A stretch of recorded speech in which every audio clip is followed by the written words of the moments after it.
Le Marlboro Canal, le canal de Suez. C'est en gros, dès que quelqu'un va toucher un peu au navire, va venir à bord, va apporter un service, il va demander des bakshish. Donc c'est complètement de la corruption et ils vont demander, en gros, ils vont demander des clopes, des cartouches de clopes. Avant tout, cette vidéo est spéciale. C'est une enquête qui a débuté au cours d'une simple discussion avec un officier de la marine marchande, et c'est à ce moment-là qu'il a évoqué pour la première fois l'existence du Marlboro Canal et des paiements de facilitation. Et comme on avait l'opportunité de collaborer avec la rédaction du journal Le Monde, on a décidé d'en profiter pour enquêter avec Léa, qui est une amie, et Valentin de Stupid Economics. Et après 5 jours de taf vraiment intense, on a réalisé cette vidéo.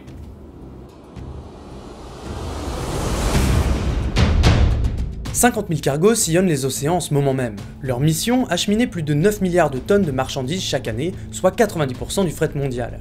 Pétrole, céréales, produits manufacturés et très probablement l'écran sur lequel vous regardez cette vidéo, quasiment tout nous arrive par la mer. Le canal de Suez permet de faire le trajet de Shanghai à Rotterdam en une trentaine de jours contre 45 en longeant le Cap Horn. Mais pour emprunter ce raccourci, il faut s'acquitter des taxes d'usage et ensuite respecter les demandes des agents et des pilotes locaux qui guident les navires pendant la traversée du canal. Vous savez, donc, quand vous avez un bateau qui coûte à peu près 30 000 $ par jour, vous n'avez pas intérêt à les faire bloquer. Donc ce sont des gifts, comme on dit, pour faciliter les relations sociales. Alors, les cigarettes, à la base, sont achetées par les armateurs. Un pilote du canal de Suez, si on ne lui donne pas ses cartouches de cigarettes, il va nous rendre la vie infecte, en fait. Si ça concerne des autorités portuaires qui font des inspections à bord, c'est que si on leur donne pas de cartouches de cigarettes, déjà, ils vont faire une inspection, alors que si on leur en donne, ils vont plutôt faire l'inspection d'un autre navire, entre guillemets. Et s'ils font une inspection, si on leur donne pas de cartouche de cigarette, ils vont nous trouver un truc à nous reprocher. Nous, on est contents, eux, ils sont contents.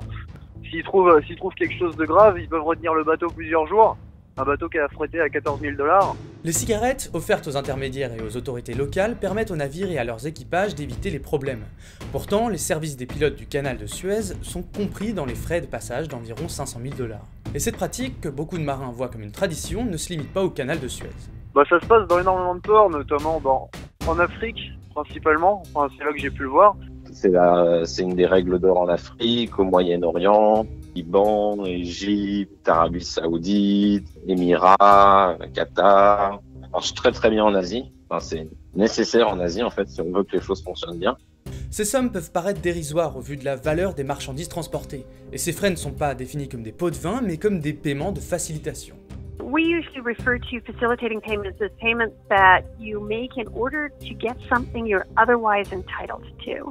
So that is, you're paying somebody to do their job, either because they've refused to do it, or they're delaying in order to extort more money from you. And it's kind of interesting to me because I often hear people refer to facilitating payments as small payments, but in fact, especially in the shipping industry, these can run into tens of thousands of dollars. Trace, une organisation à but non lucratif présidée par Alexandra Rage, sensibilise et partage des techniques anticorruption avec les acteurs de l'industrie maritime. If you are a ship that is marked as willing to pay, the people, the recipients of the bribes, if they know that, what they're going to do is create more and more obstacles that you have to buy your way past. The MACN statistic, about 142 signatures required to offload cargo in Nigeria. Each one of those is an opportunity for demand. Le problème est loin d'être réglé. Les armateurs, en acceptant systématiquement de distribuer des cigarettes pour éviter les retards, les dangers et certains contrôles des autorités portuaires, ont servi l'institutionnalisation de cette corruption. Donc cette vidéo a été diffusée sur le site Le Monde en décembre et a été reprise par les Échos un peu plus tard. Et on a décidé de la publier aujourd'hui sur Stupid Economics pour vous en faire profiter. Le but de cette enquête, c'est assez simple, on est au courant plus ou moins par hasard d'un événement, d'une pratique, d'un secret ou d'une bizarrerie quelque part, et à ce moment-là, on peut être tenté de faire confiance à la personne qui nous a transmis l'info et la transmettre telle qu'elle, mais à ce moment-là, ce serait simplement une rumeur. Donc pour passer de la rumeur au fait, le premier truc à faire, c'est de chercher à croiser les sources, et comme a priori ce sujet n'a jamais été abordé dans la presse, c'est d'autant plus important ici. Donc on a essayé de contacter une dizaine d'officiers de la marine marchande, et tous ceux qui nous ont répondu ont confirmé l'existence de paiements de facilitation, plusieurs ayant été d'ailleurs témoins de ces échanges. Ensuite, on a pris contact avec des compagnies maritimes pour connaître leur position sur le sujet. Certaines d'entre elles ont des départements spécialisés anti-corruption vers lesquels elles nous ont dirigés. Malheureusement, si on a pu discuter avec une employée de l'une des premières compagnies maritimes mondiales, on nous a rapidement indiqué qu'une interview n'était pas possible si le terme Marlboro Canal était évoqué. Yeah, we're not going to go in and comment in the context of something being Suez specific or Okay, this port in Asia specific. So really, what you're saying is, if I drop the Marlboro Canal, then it's fine. Is that what you're saying, basically? Yes, we're closer to fine there. Donc après, on a contacté Trace International, qui est une organisation à but non lucratif qui travaille entre autres avec les compagnies maritimes sur ces problématiques précises de corruption. Et elles nous ont confirmé l'existence de paiements de facilitation dans cette industrie également. Donc maintenant, avec ces différents témoignages, on peut le dire, des paiements de facilitation sont utilisés dans beaucoup de ports d'Afrique et d'Asie.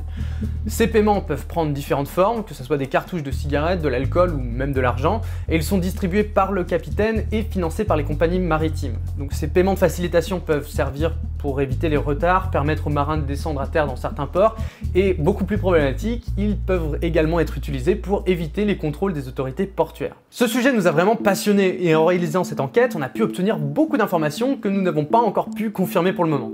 Mais nous avons en quelque sorte prouvé la partie la plus visible de l'iceberg. Après, comme on le dit dans la vidéo, le transport maritime, ça joue un rôle très important dans les échanges mondiaux. Enfin, c'est presque plus que ça. 90% du fret mondial transite par la mer.